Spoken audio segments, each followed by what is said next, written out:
Cup defeat points the way forward for Arsenal and other mails.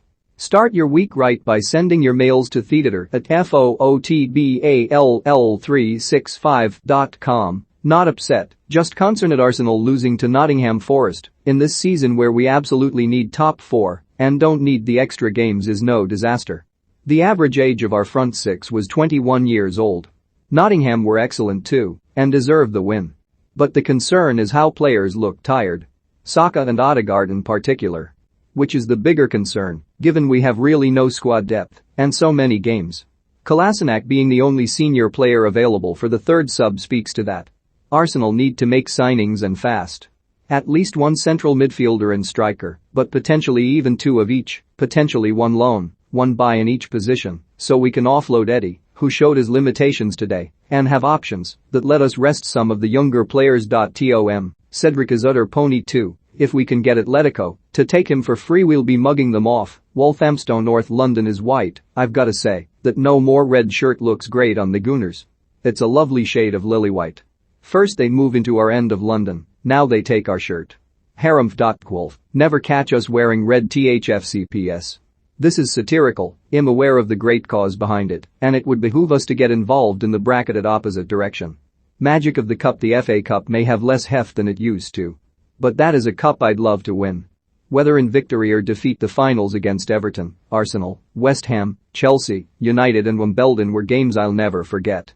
So play on boys and see if you can make another memory. Aiden, LFC, 1988 final was the first final I remember, 89 was better, pitch too perfect. I watched my team play the pantomime villain in the FA Cup this weekend. Good luck for the rest of the season Swindon. We accepted the uncovered Stratton Bank away end as your kind gesture to keep us as safe from COVID as possible and had an idea. Possibly the most underreported change in football this century has been the dramatic improvement in the quality of pitches. This has had many positive effects and presented 1 or 2 unforeseen problems. Our 4th division hosts presented us with a perfect billiard table pitch. Huge kudos to the groundsman. But this took away a huge advantage the lower league team had in the past. Many of the famous shocks that we are always told happen far more frequently in the past were played on glue pots and mud heaps. This evened up the skill level somewhat and brought the crowd into play, but was never going to happen as City ticky-tacked their way up the pristine county ground pitch. These pitches aren't just the work of diligent curators, though. There is serious technology that has trickled down at least as far as the old 4th division. So my challenge to the scientists is simple. If you can create a perfect playing surface that would allow Brazil 1970 or Holland 1974 to give of their best, can't you also recreate Hereford vs Newcastle 1972 for the FA Cup up to the quarter-finals and then return to the pitch to its former immaculate state for the next match? I'm not asking for unsafe, just awkward for the elite clubs.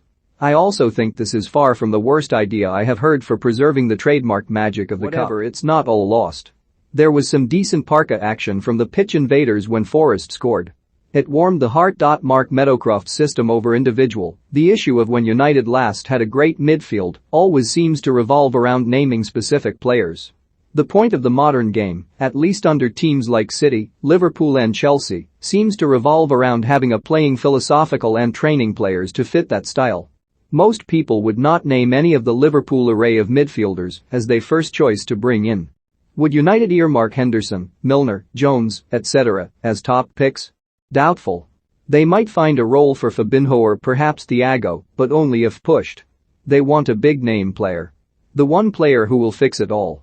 The top 3 seem to rotate their midfield frequently, expecting the same ability to dominate possession, dominate the opposition.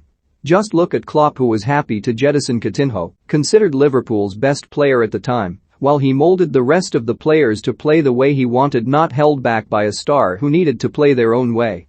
Rangnick has to undo United's recent Galactico squad building and find players who will fit the system and not the other way around.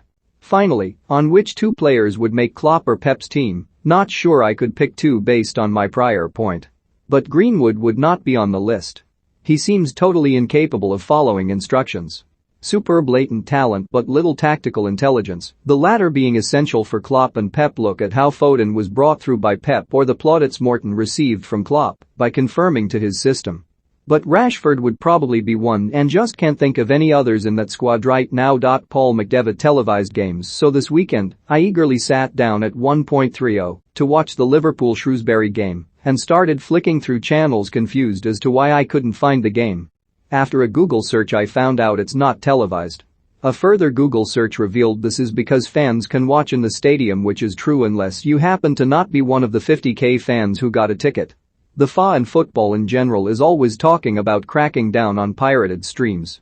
But what do they expect fans to do when they physically can't watch it because for some stupid reason the game is televised for everyone but English fans? If you want to encourage fans to visit the games more, especially right now, how about making tickets cheaper instead of literally preventing people from watching the game? You want people to believe in the magic of the cup, well, how about letting them use the magic of their eyes to watch it? I don't even buy into the logic of not showing it on TV. The people who watch on TV are very likely going to be people who are unable to watch it in person on account of not even living in close vicinity of the ground. So instead of encouraging fans to go to the game in person, you're losing the sale of the match to millions of people who can't attend. And even if every single fan had the time and money to travel to the stadium to watch the game, the stadium can't hold hundreds of thousands of fans anyway. I know this is a bit of a first world problem rant because there's way more televised football now than when I was a kid, but we have the capacity to televise all of it. It's the same problem as the film industry. People aren't watching at home because they prefer it, they're watching at home because it's much cheaper for a family. So instead of literally blocking people from watching the thing they love to watch, why not look at pricing instead and ask yourselves if you really need to be so goddamn greedy and price the average fan out of matches. Leave value in the market. Ben, in his response to Rob G, got me thinking about transfer fees.